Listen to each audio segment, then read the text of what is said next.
Huli kayong pagmahal si Papa Joey, iniwan mo na sa akin yung apo ni Lola. Sinabi sa akin ng tatay niya, Jiboy, papaalagaan ko muna sa iyo ng anak ko kasi pupunta siya ng simbahan. Napakarami nagtatanong sa akin, Papo Jiboy, bakit hindi na lang ikaw ang mag-alaga sa kanya?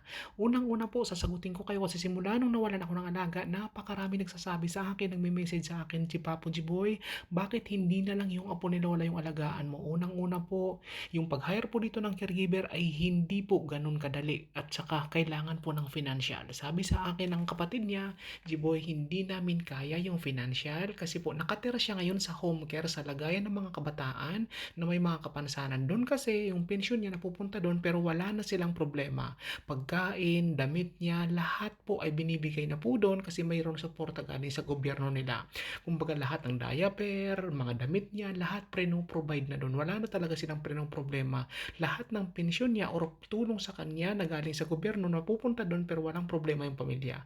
Pero kung dito siya sa bahay nila titira, syempre po mag-hire sila ng caregiver. Unang-una po yung caregiver, hindi lang po sahod ng pananagutan nila. Mayroon po silang binabayaran na insurance namin, visa namin, lahat po napakaraming responsibilidad mag-hire ng isang caregiver. Kaya sinabi sa akin, sa ngayon, Papo Boy, hindi namin kakayanin yung ganyan. Gustong-gusto nila na ako mag-alaga sa kanya. At pangalawa po, syempre babae siya, andun pa rin yung nahihiya sila sa akin. Kasi po yung si Lola na inaalagaan natin, wala na siyang alam. Kaya hindi na nag-aalangan ako na linisan siya, kagaya kay Lola, liguan siya. Pero ito, syempre, mayroon siyang isip eh. Kahit ganitong sitwasyon yung mga kapapo, may isip yan. Andun yung nahihiya pa rin sila sa akin. Pero sila, gustong-gusto nila akong hindi mawala sa kanila. Pero siyempre yung pinaka-top talaga diyan na rason yung financial kasi pera talaga eh. Kumbaga ako po mag-stay sa kanila, 'di ba? Siyempre, gagamit tayo ng tubig, kuryente, lahat po 'yan. Sagot nila lahat kasi mag-i-stay ako sa kanila.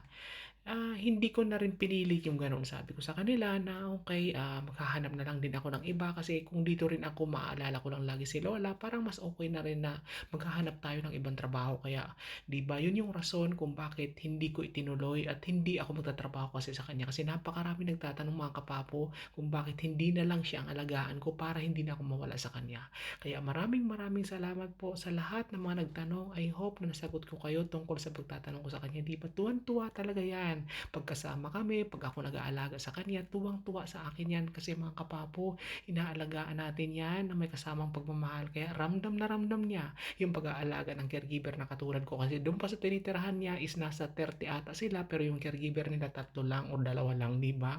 Kaya dito sa bahay naalagaan natin yan kahit saglit lang naalagaan natin yan. Kaya maraming maraming salamat mamahal sa Papa Boy. Kailangan ng sipag, tiyaga at pasensya. Maraming salamat po. Thank you so much po sa lahat ng sumusubaybay sa lahat ng aking mga vlogs. Thank you so much po mga kapapo. Thank you!